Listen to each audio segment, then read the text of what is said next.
Hello and welcome. Today we're going to talk about how to configure XRoar so you can play COCO games with an Xbox controller or any joystick that you like. And in the process, I'm going to show you about a little trick that I found. Let's go.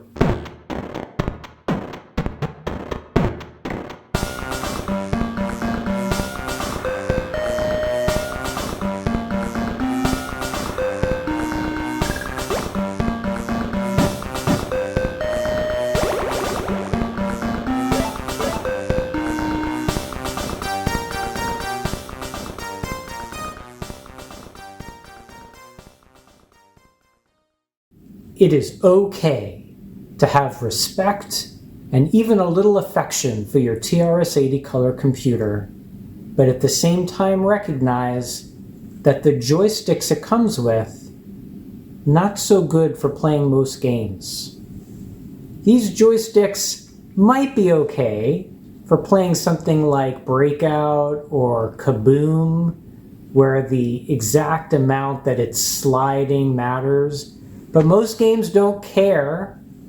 They just care, is it left, is it right, is it up, is it down? And this button, come on, are you serious? So I'm right-handed, and back in the day, I would use my right hand to maneuver this very annoying stick, and my left hand would do the less interesting job of hitting the fire button. So I'm used to using my right hand for the joystick.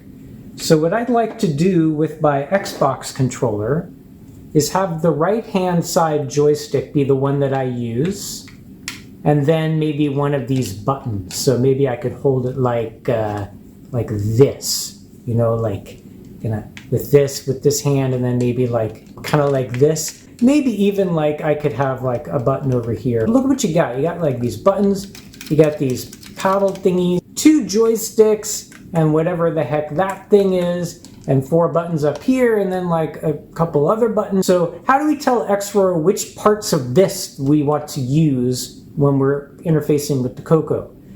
So that's what we're going to talk about. And to start it off, I'm going to show you a quick basic program that you can use to help with your trial and error to kind of figure out what's happening with what. This is the code that we're going to be running. It's pretty simple. It clears the screen, and across one line it prints the values of joystick 0, 1, 2, 3. As you may recall, joystick 0 gives you the X coordinate of the right hand joystick. Joystick 1 gives you the Y coordinate of the right hand joystick, and 2 and 3 give you the X and Y of the left hand joystick.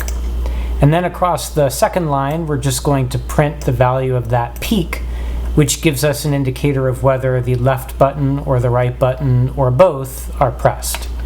And then finally we loop and just keep on printing it over and over again.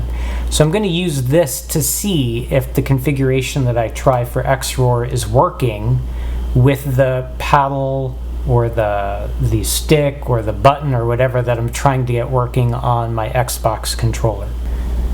This is the command line we're going to be playing around with.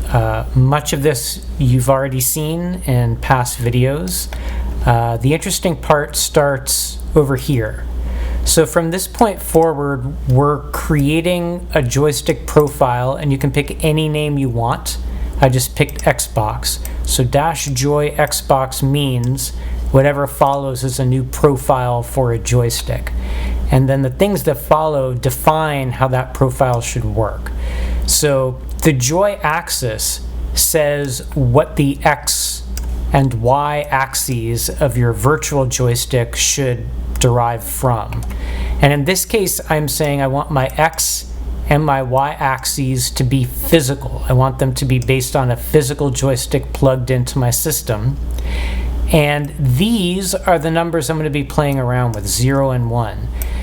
Every controller has a series of indices that relate to the parts on the controller. So there are like 3 different joystick things on my controller. And I just have to use a little trial and error to figure out what I want my indices to be so that it maps to the stick that I want to use. The next part of the profile is the button. And again, I'm saying that I want it to be mapped to a physical joystick. And again, I have that index that I'm going to be playing around with so that the button that I want to use is the button that will be configured. Now, all of this does nothing unless I actually apply that profile to a joystick. And so here I'm saying for the right joystick, the virtual right joystick, please use my Xbox profile, whatever I defined as Xbox. So that's what all these parts do. Now let's run XRoar and see what these indices do. The 0 and 1 for the axes, and then the 0 for the button. All right, let's load up our code.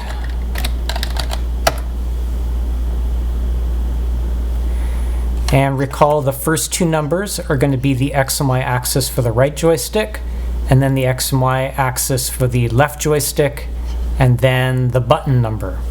So I'm going to start with what I figure is probably everyone's favorite stick, and sure enough, as I go left, as I go right, left, right, up, down, the first two numbers are the numbers that change. So I've found the indices for that first stick, which is not what I want. I want to actually use this one on the right-hand side, but that's okay. At least I know stuff is working. While I'm at it, let's take a look at the button. So the peak is really odd.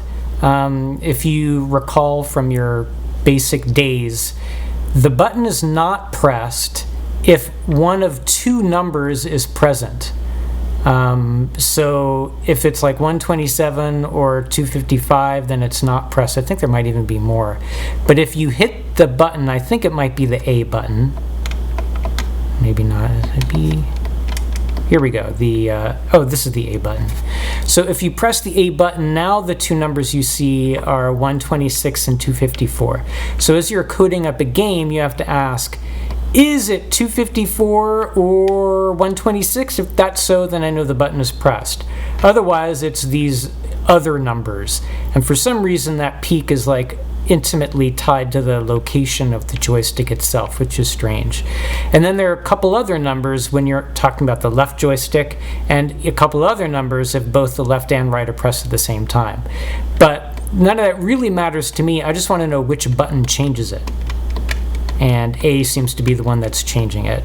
I'm going to leave that alone for now, and I'm going to focus just on the stick. So I found the numbers for this stick. So let's change it up and see what happens when I use indices 2 and 3. So let's try running that and see what we get. Okay, now when I play with the left stick, it looked like those numbers changed a bit, but I don't think that was because I was moving this. Let me move this one. That's the one that I want. It's now going left, right, up, down. That seems to be affecting those numbers, the right joystick, which is great. So that's the one I want. But just for fun, let's see what happens if I go up yet another index. Let's try 4 and 5. So now this is doing nothing. It looked like something happened, but it's not really happening. That's doing nothing. Oh, this is doing nothing either. Oh, I wonder how you get to this thing then. Maybe these are a bunch of buttons. Okay, so I guess those are the only indices that work with joysticks on the Xbox controller. So let's play around with the buttons and see what we get. We found that 0 is for A. Let's see what happens. I'm going to move this back to 2 and 3. And let's see what happens when we use index number 1. So now if I hit the A button, it does not change. Let's try the B. Alright, looks like we found the index for B. So that's the B button. Let's go up 1 and see what we get. I figured it would be X since that's the next one in alphabetical order, and sure enough, that gives us X. I bet I know which one will be Y. Let's try index 3 for Y. Sure enough, that's Y. Now we got a whole bunch of other buttons, so let's see what these other indices will do. Index 4. Let's see if one of these buttons is over. Oh, wow, got it right on the first guy. So there's this little button right here, and the other ones are doing nothing. Index 5. Try the right button. Sure enough, that's doing it. Let's see what 6 is. I'm wondering if it's one of these triggers down below. No, not that. Not that. None of those. Oh my god, are there any other buttons on this thing? Oh, yep, it's this button over here. Goodness gracious, you can make this do whatever you want. How's about index 7? I'm gonna guess it's this one. Sure enough, that one is doing it. Very exciting. What about 8? Let's try these triggers. Yeah, nope. Nope. Not the trigger. Not that. I already did all these. Am I out? There's like a... Well, I can't figure out what that one is. I don't know if we're out of indices or maybe some of these refer to other things that just don't exist unless I get an add-on. Let's try 9. Let's try these triggers. No. Try this thing. No. Alright, I'm willing to try one more, but then I have to put an end to the madness. I don't have that kind of patience. So we'll try 10. And that's it. That's the last one. Okay, we'll try these triggers. No. This thing. No. I know that my stick is working. But, like, I don't know. It's like there are things that we just can't get to. Alright, I'm calling it a day. The good thing is I figured out how to use the parts of the controller I want. So let's take another look at that command line. We've talked about how this sets up a profile, and then these define the profile. They say what the XY axes relate to on the joystick and what the button relates to on the joystick. This says apply that profile for the right hand joystick. So that means that my Xbox controller, the way this is set up right now, will be acting like my right hand joystick. Now, as you know, some games for the first player will use the right joystick, some will use the left. So if I do that, now my Xbox controller will be for the left joystick, and I leave the rest of that alone. But I had this brilliant idea.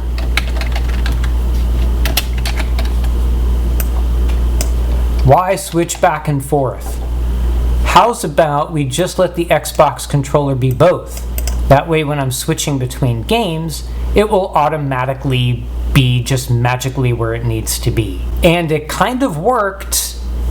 And in some cases it didn't, but first I want to show you a case where I didn't even think about how this might be helpful. With a cooperative 2-player game, you could use your joystick to control both characters simultaneously, and it was kind of a blast. So I'm going to show that to you. So I have here Buzzard Bait, which is a Joust clone, and I'm going to go into 2-player mode. When I do that, you'll see that on the bottom of the screen, both players have their own birds, but I'm just going to use a single joystick. So with that single joystick, I get to move them with the same action, and I'll be able to like have basically 2 birds at once trying to get the eggs and things.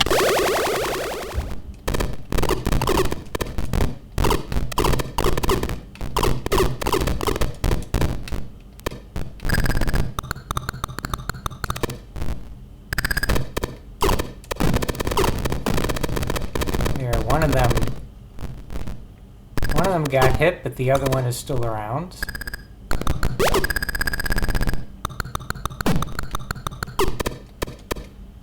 Now I got 2 of them to play with.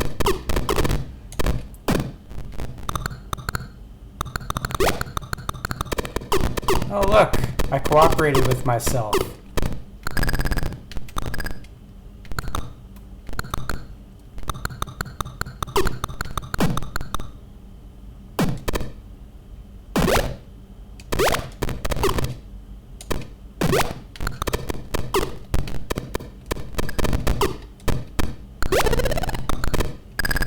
I cooperated with myself again.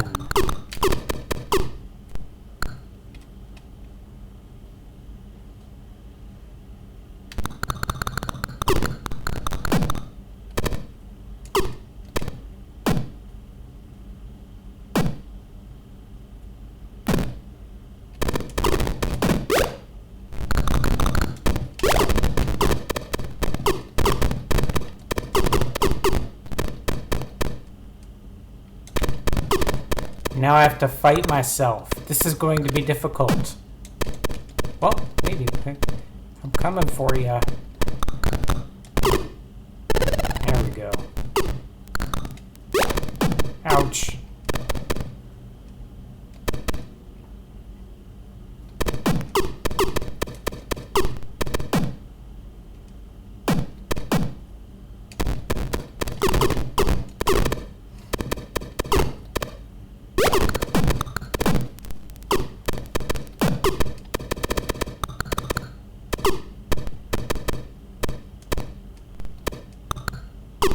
Well, it's no fun if it's just one player now.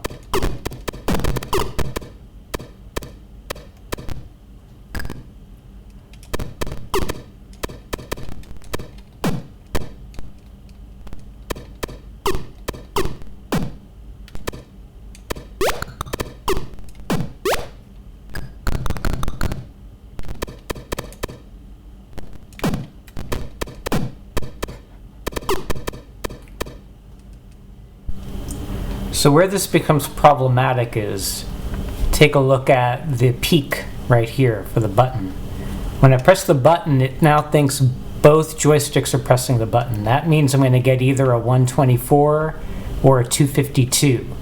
That means that games are going to have to check for that, as well as checking for, if they use the right-hand joystick, the right-hand joystick numbers for the button, or if they use the left joystick, the left one. They have to add in code to check for whether both buttons are pressed, and I found out that many games don't go through the effort.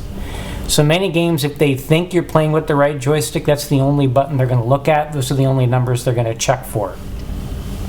Which gave me another idea, which is if you're playing against a friend and you want to win, hold down your button, and then their button will stop working in those games, and they won't know what's going on. That would be fun. You should either do left or right.